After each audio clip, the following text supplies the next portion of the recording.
ಮೊದಲೇದಾಗಿ ಎಲ್ಲ ಕರ್ನಾಟಕದ ಜನತೆಗೂ ನಮಸ್ಕಾರ. ಇವತ್ತಿನ ನಂದು ಸೆಕೆಂಡ್ ಡೇ ಚಾಲೆಂಜ್. ನಿನ್ನೆ ಒಂದು ವಿಡಿಯೋ ಹಾಕಿದ್ದಕ್ಕೆ ಎಷ್ಟೋ ಜನ ಸಪೋರ್ಟ್ ಮಾಡಿದ್ರು, ಭಾಳ ಖುಷಿ ಆಯಿತು.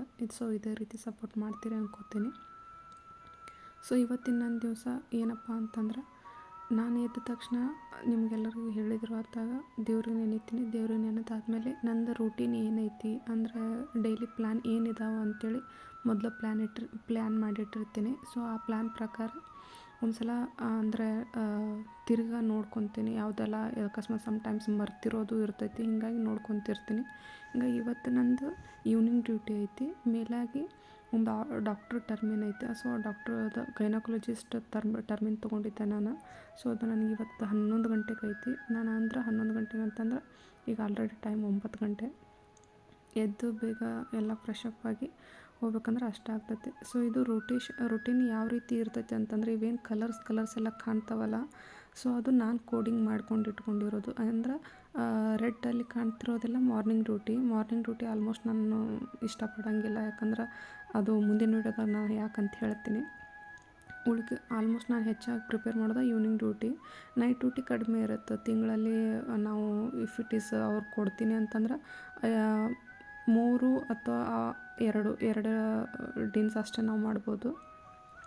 ಯಾಕಂತಂದ್ರೆ ಇಲ್ಲಿ ಅವರು ಪರ್ಟಿಕ್ಯುಲರಾಗಿ ನೈಟ್ ಡ್ಯೂಟಿಗೆ ಅಂತಲೇ ಫಿಕ್ಸ್ ಇರ್ತಾರೆ. ಅವರೆಲ್ಲ ಮಾಡ್ಕೊಂಡು ಹೋಗ್ತಾರೆ. ಅದೊಂದು ಹೆಡ್ಡೇಕ್ ಇಲ್ಲ, ಆರಾಮಾಗಿ ನಾವು ಮಾಡ್ಕೊಂಡು ಹೋಗ್ಬೋದು. ಅಂದ್ರೆ ನೈಟ್ ಮಾಡಿದರೆ ಸ್ವಲ್ಪ ಅಮೌಂಟ್ ಜಾಸ್ತಿ ಸಿಗುತ್ತಿಲ್ಲ ಅಂತಲ್ಲ, ಬಟ್ ಅಂದ್ರೆ ನಿಧಿ ಎಲ್ಲ ಹಾಳಾಗತ್ತಲ್ಲ. ಹಂಗಾಗಿ ಬೇಗ ಆಗುತ್ತೆ ಅಂತೇಳಿ ಜಲ್ದಿನ ಒಂದು ಸ್ವಲ್ಪ ಸಲಾಡ್ ಮಾಡ್ಕೊಂಡಿದ್ದೆ. ಯಾಕಂದ್ರೆ ಸಲಾಡ್ ಬೇಗ ಆಕೈತಿ.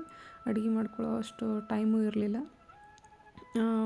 ಫ್ರೆಶ್ ಅಪ್ ಎಲ್ಲ ಆಗಿ ದೇವ್ರ ಪೂಜೆ ಮಾಡಿ ಸ್ವಲ್ಪ ಲೈಟಾಗಿ ಅಂತಂದರೆ ಇದೇ ಬೆಟ್ರ್ ಅನ್ನಿಸ್ತು. ಇದನ್ನು ಹಂಗೆ ನಾಷ್ಟ ಮಾಡ್ಕೊತಾನೆ ಸ್ವಲ್ಪ ಮನೆಗೆ ಕಾಲ್ ಮಾಡ್ತೀನಿ. ಯಾಕಂದ್ರೆ ಅಂದ್ರೆ ಮಕ್ಕಳು ಸ್ಕೂಲಿಗೆ ಹೋಗಿರ್ತಾರೆ, ಮನೆಯವರು ಆಫೀಸ್ಗೆ ಹೋಗಿರ್ತಾರೆ. ಜಾಸ್ತಿ ಸಿಗಂಗಿಲ್ಲ ಅವ್ರು ನನಗೆ. ಇರೋ ಟೈಮ್ ಒಳಗೆ ಅವ್ರಿಗೆ ಒಂದು ಸ್ವಲ್ಪ ಕಾಲ್ ಮಾಡಿ ಮಾತಾಡ್ತೀನಿ. ಸಾಧ್ಯ ಆದ್ರೆ ಮಾತಾಡಿರ್ತಾರೆ, ಇಲ್ಲಕ್ಕಂದ್ರೆ ಬ್ಯುಸಿ ಇದ್ದೀನಿ ಅಂತ ಕಟ್ ಮಾಡ್ತಾರೆ ಅಷ್ಟೆ. ಬಟ್ ಏನು ಮಾಡೋಕ್ಕಾಗಂಗಿಲ್ಲ, ಸಿಚುವೇಶನ್ ಹಿಂಗಿರುತ್ತೆ. ಅಡ್ಜಸ್ಟ್ ಮಾಡ್ಕೊಂಡು ಹೋಗಲೇಬೇಕಾಗತ್ತೆ, ಬೇರೆ ಆಪ್ಷನ್ ಇರೋಂಗಿಲ್ಲ. ಹಿಂಗೆ ಮುಗಿಸ್ಕೊಂಡು ಡಾಕ್ಟ್ರ್ ಹತ್ರ ಹೋದೆ. ಅಲ್ಲಿ ಅವ್ರು ಹೋದಾದ್ಮೇಲೆ ಒಂದು ಫಾರ್ಮೆಟ್ನ ಕೊಟ್ಟರು. ಆ ಫಾರ್ಮೆಟ್ ಫಿಲ್ ಮಾಡೋಕ್ಕೆ ನನಗೆ 1/2 hour ತೊಗೊಂತು. ಯಾಕಂತಂದ್ರೆ ಅದು ಗೈನಕಾಲಜಿ ಆಗಿರೋದ್ರಿಂದ ಒಂದು ಸ್ವಲ್ಪ ಫೆಸಿಲಿಟಿ ಜಾಸ್ತಿನೇ ಇರ್ತವೆ. ಹಿಂಗಾಗಿ ಅದರ ಫಾರ್ಮೆಟ್ ಪ್ರಕಾರ ಫಿಲ್ ಮಾಡೋಕ್ಕೆ ಹೇಳಿದ್ರು ನಂಗೆ. ಹಿಂಗೆ ಫಾರ್ಮೆಟ್ ಫಿಲ್ ಮಾಡಿ ಅವ್ರು ಏನು ಹೇಳ್ತಾರಲ್ಲ ಅದನ್ನು ಕೇಳಿಕೊಂಡು ಟರ್ಮಿನ್ ಮುಗಿಸ್ಕೊಂಡು ಟ್ರೈನ್ ಎಷ್ಟೊತ್ತೈತೆ ಅಂತ ನೋಡಿದೆ. ಟ್ರೈನ್ ಅಷ್ಟು ಹೆಚ್ಚು ಕಡಿಮೆ ಅಂತಂದ್ರೆ ಒಂದು 1/2 hour ಒಳಗನೆ ಇತ್ತು.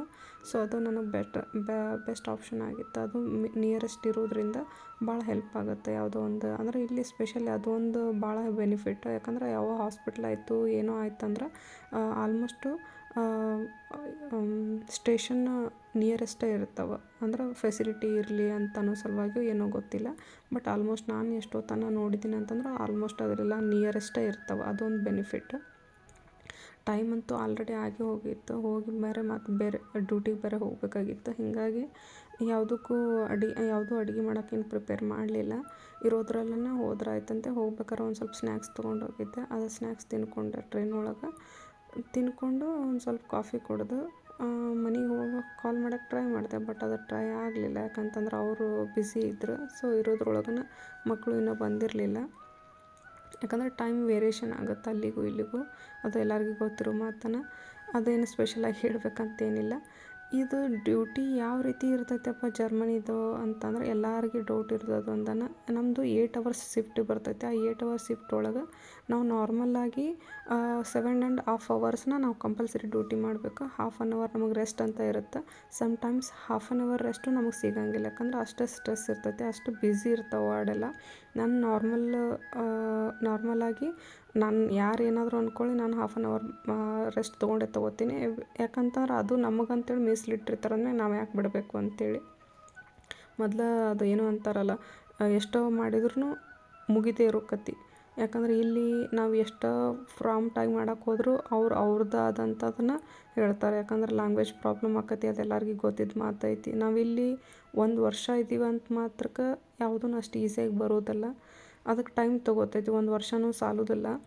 ಆದ್ರೆ ಮ್ಯಾನೇಜಬಲ್ ಮಾಡ್ತೀವಿ. ಸದ್ಯದ ಮಟ್ಟಿಗೆ ಮಾತ್ರ ಯಾವುದೋ ಒಂದು ಕೇಸ್ ಬಂತು ಏನೋ ಬಂದರೂ ಮ್ಯಾನೇಜಬಲ್ ಮಾಡುವಷ್ಟಂತೂ ಅದೀವಿ. ಬಟ್ ಫ್ಲೂಯೆನ್ಸಿ ಇದೀವಪ್ಪ ನಾವು ಜರ್ಮನ್ ಕಂಪ್ಲೀಟಾಗಿ ಕಲ್ತೀವಿ ಅಂತ ನಾನು ಹೇಳಂಗಿಲ್ಲ. ಇಷ್ಟು ಮಾತ್ರ ಹೇಳ್ಬೋದು. ಯಾವುದೇ ಏನೋ ಮಾಡಬೇಕು ಏನೋ ಕೇಳಬೇಕಂದ್ರೆ ಪ್ರತಿಯೊಂದು ಡಾಕ್ಟ್ರ್ ಪ್ರಿಸ್ಕ್ರಿಪ್ಷನ್ ಇರಲಾರ್ದ ನಾವು ಜಸ್ಟ್ ಒಂದು ಸಣ್ಣ ಸಲೈನ್ ಬಾಟ್ಲಿನೂ ನಾವು ಹಾಕೋಂಗಿಲ್ಲ. ಯಾಕಂದರೆ ಇಲ್ಲಿ ರೂಲ್ಸ್ ಅದಾವ.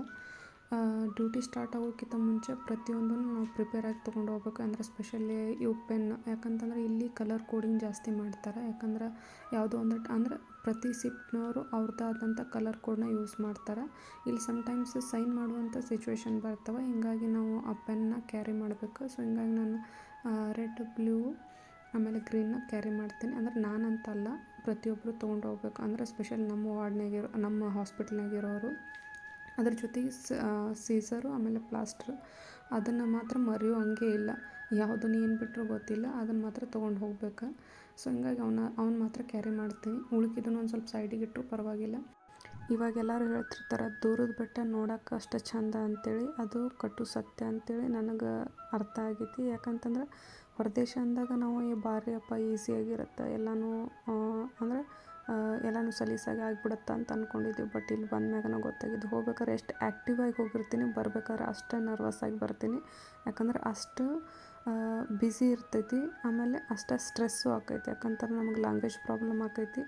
ಸಮ್ಟೈಮ್ಸು ಸ್ಟಾಫ್ಸ್ ಹೆಲ್ಪ್ ಮಾಡ್ತಾರಿಲ್ಲ ಅಂತಲ್ಲ, ಹಂಗಂತೇಳಿ ಎಲ್ಲರೂ ಬಂದು ಹೆಲ್ಪ್ ಮಾಡೋಂಗಿಲ್ಲ, ಎಲ್ಲ ಟೈಮು ಹೆಲ್ಪ್ ಮಾಡೋಂಗಿಲ್ಲ. ಸೊ ನಮ್ದನ್ನು ನಾವು ಹೋರಾಡಬೇಕು, ನಮ್ದು ನಾವನ್ನ ಸಾಲ್ವ್ ಮಾಡ್ಕೋಬೇಕು. ಮತ್ತು ನಾಳೆ ವಿಡಿಯೋದಲ್ಲಿ ಸಿಗ್ತೀನಿ. Thank you. Good night.